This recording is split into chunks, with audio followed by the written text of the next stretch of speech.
بسم اللہ الرحمن الرحیم۔ السلام علیکم ناظرین، گھر کا ڈاکٹر میں خوش آمدید کہتے ہیں۔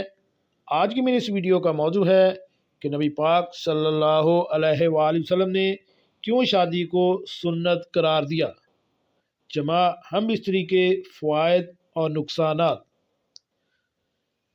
ناظرین، آپ نے سنا ہوگا کہ جہاں ہم بستری کے بہت سے نقصانات ہیں، اس کے ساتھ ساتھ ہم بستری کرنے سے بہت سے فوائد بھی ہیں۔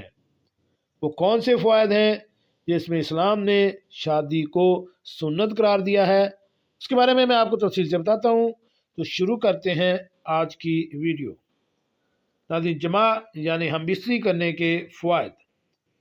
سب سے فوائد بڑے ہیں کہ گردوں کے تمام امتلائی درد اور خصیوں کے وہ سارے اورام جو مواد کی زیادتی سے پیدا ہوتے ہیں، جمع کرنے سے ان سب سے آرام ملتا ہے۔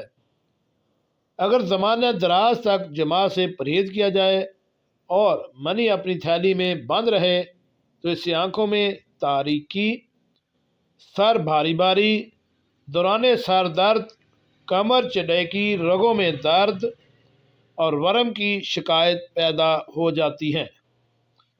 لیکن جب آپ دوبارہ جمع شروع کر دیا جائے تو یہ ساری شکایتیں دور ہو جاتی ہیں اور روٹھی ہوئی صحت فوراً پلٹ آتی ہے۔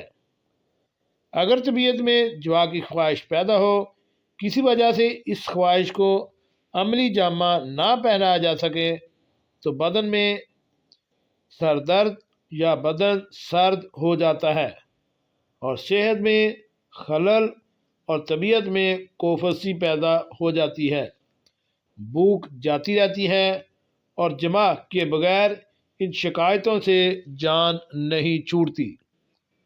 اس لیے ایک میانہ روی سے چلنا چاہیے اور میانہ انداز میں جمع یعنی ہم بستری کرنی چاہیے، کیونکہ جتنا ہم اپنی خوراک کے لحاظ سے زیادہ جمع کریں گے وہ ہمارے لیے نقصان دہ ہے۔